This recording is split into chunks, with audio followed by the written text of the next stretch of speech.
Hello everyone. Today let's talk about how to use a PoE powered switch and break the 100-meter barrier.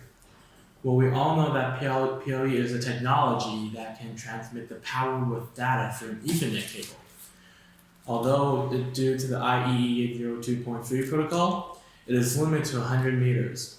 After 100 meters, the energy reduction is very crucial, and we will lose a lot of energy and the transmission is totally meaningless.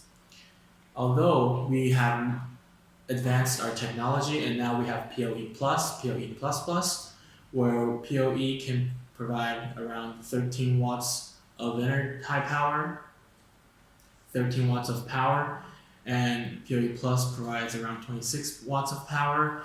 And when it goes to PoE++, usually we can go up to 51 watts or 72 watts remaining at the end.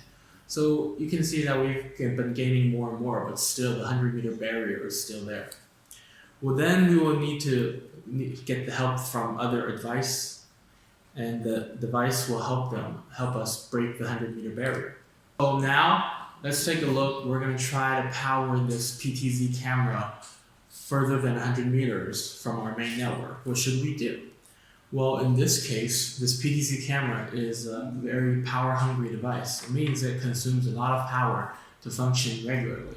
And then, since we have to keep this outdoor, it is designed to withhold the hard environments, sometimes cold temperature, so it has a heating module inside. When it's cold, it will start heating up and it will consume more power then. We're going to have to give it a very much extra power to leave there for it to function like that.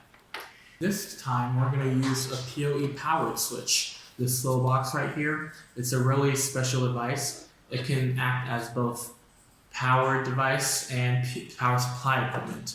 So you can see it has 5 ports divided in 2 groups. This one only here is the uplink port. It receives power and data from our main network right here, and then it will use the power and data, power itself up, and divide all the power and data, spread them out through these 4 ports. So this is why it's so special. When we're using this remotely outside, we don't need to find an extra power source. And we just easily connect, plug, everything is very easy. It's barely possible to make many mistakes.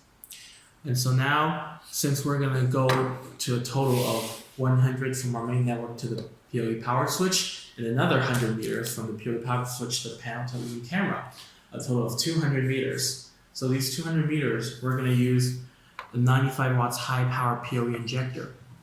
After providing 95 watts, we will assume it will have 65 watts at this PoE Powered Switch, which is more than enough to power this panel television camera. Now, I'm going to connect all the Ethernet cables to show you how easy it is, and then you should know that everything will be in place and you'll see the image on our monitor right here. Now, let's take a look right here. First, we have our high-powered PoE injector. I'm going to connect it to our NVR here. So the data goes through the Ethernet port.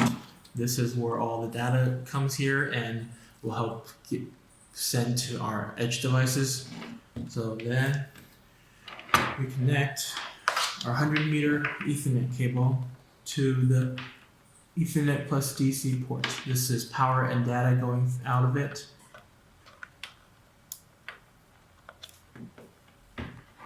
And then, as for our PoE Powered Switch, connect to the uplink port. And you can see the indicator is on currently, so it means this is receiving power and data.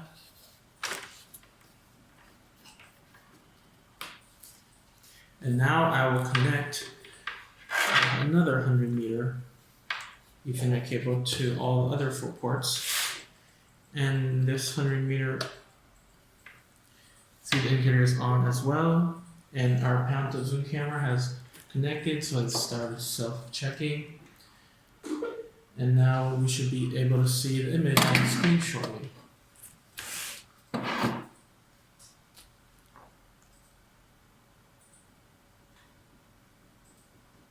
You can see we have an image on the screen. I covered the light sensor so it's turning on its infrared as well. This will give it more power consumption, so it demands more power then. And you can see it's still working. So yeah, this connection is so thorough. And that's pretty much it for this video. If you guys have any more questions, you can leave them in the section below. Thank you guys for watching, and I'll see you guys next time. Goodbye.